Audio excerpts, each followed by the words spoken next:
All right, gender inequality part 2.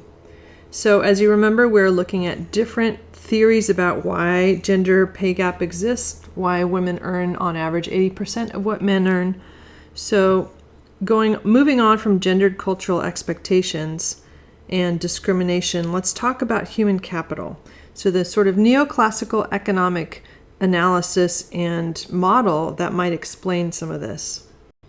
So we can utilize the labor supply and labor demand curve market theory that we have built up.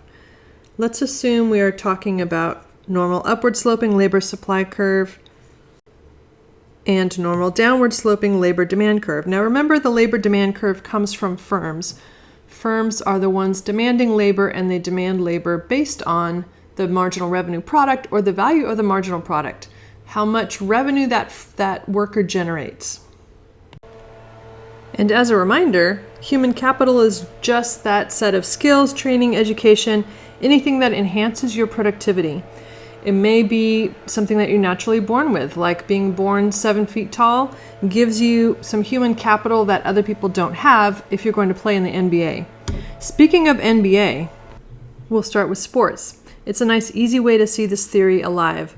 Women and men earn different wages in sports. Productivity is part of the reason.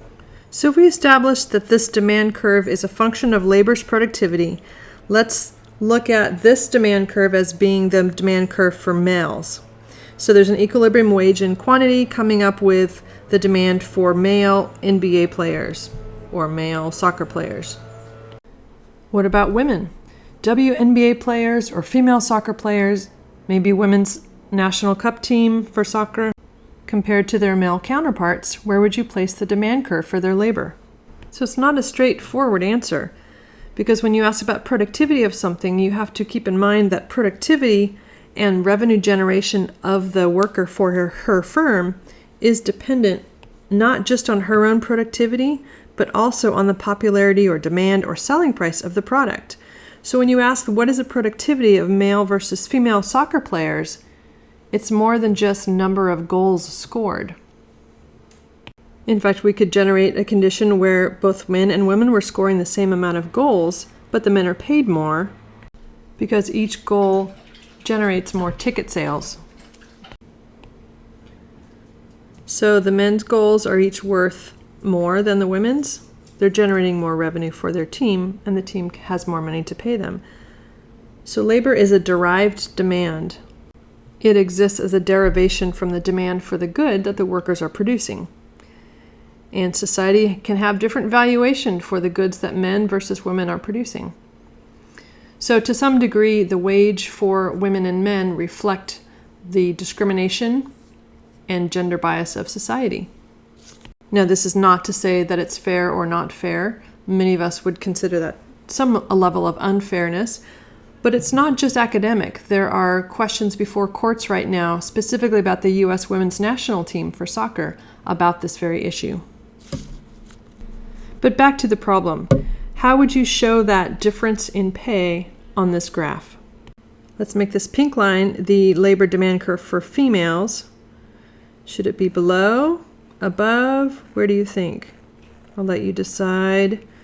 And the answer in 3, 2, 1, boom. And you will have the resultant lower wage and lower amount of people hired in the women's market compared to the men's. To bring your attention quickly over to the assumptions I sort of slipped in, we are assuming that similar skill level jobs pay workers equally regardless of gender at this point, and that it's relatively easy to measure the productivity of a worker.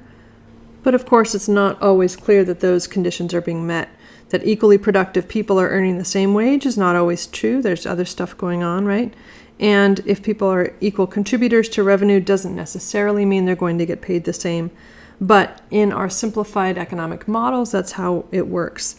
And it is not always easy to measure the productivity of a worker, especially in management professions. How do you count the number of widgets a widget worker makes if she is just managing a widget team? Okay, so on that theme of it being kind of hard to observe the productivity of a given worker, let's think about shortcuts that firms use to observe when they can't really observe.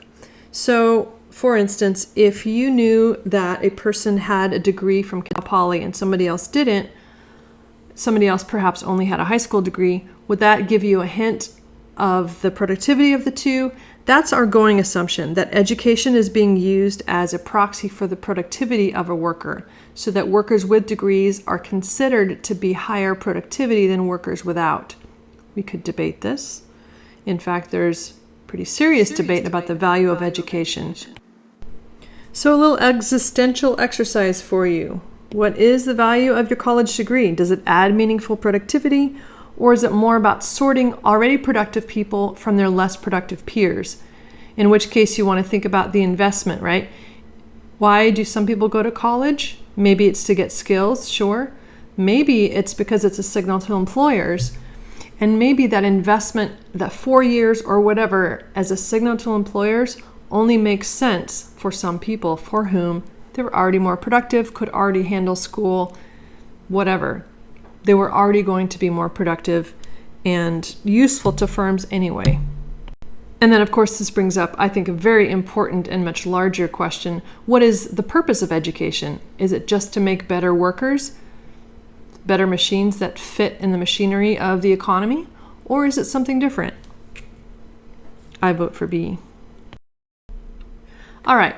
Whew. That was a lot of thinking. Okay, so let's consider then that education is valuable. Let's talk about it as a signal to employers. Whether or not it actually adds value is immaterial. They believe that it does. So some people might earn more because they are more productive down to education, which is true, right? You expect that MDs earn more than PAs because the medical doctor has more years of schooling than a physician's assistant. And that does hold up. Does that explain everything? Well, you can look at some gender disparity in wages here.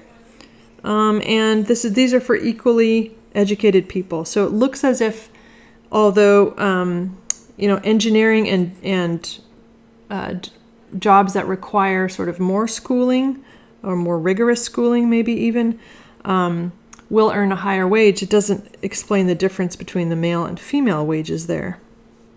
And lest you think that women are somehow getting slightly less educated than men in most of these majors, it's simply not true. In fact, women are now more represented than men in undergraduate, graduate degrees, both master's and PhD, and they generally get higher grades than men in all of those. And I'm just going to slide right over this slide, but you can take a look and pause if you want and look at the different outcomes on race and ethnicity as well. But it is worth looking at for the idea of education, more education, adding to more productivity, adding to higher wages as part of the story, but not all of the story. Is this changing over time? Indeed, it is. So the younger you are, the lower the gender pay gap.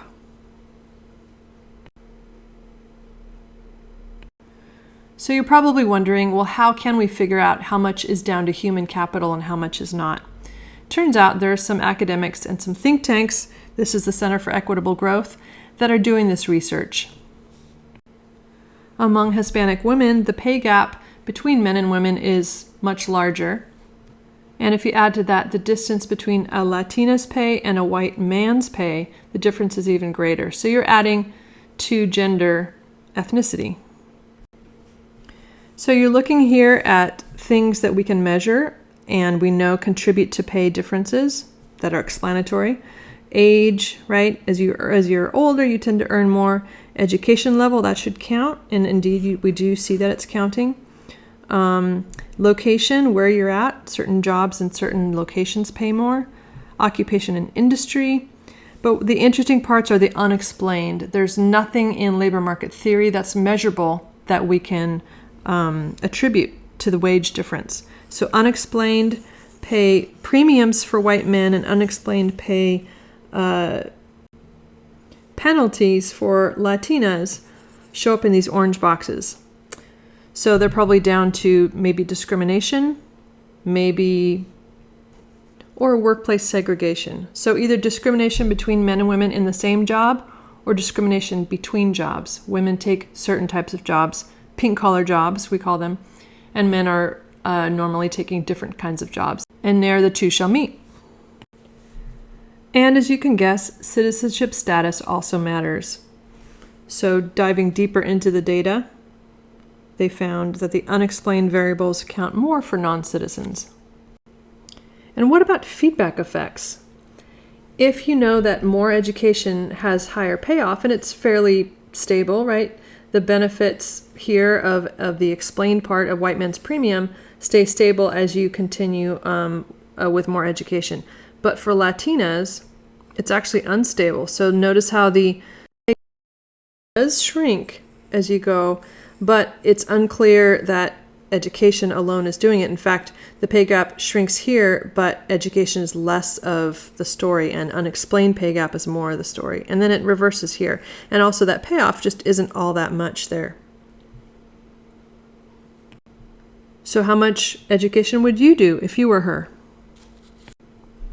So we want to think about educational incentives as we think about inequality, as we think about pay gaps, as we think about intergenerational mobility. We want to think about people being fairly rational creatures, making decisions that make sense. So let's walk through this. The feedback effects, right?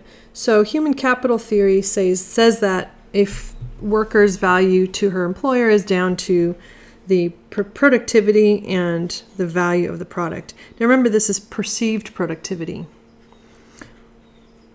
And there may be bigotry or there may be discrimination amongst employers about women's productivity.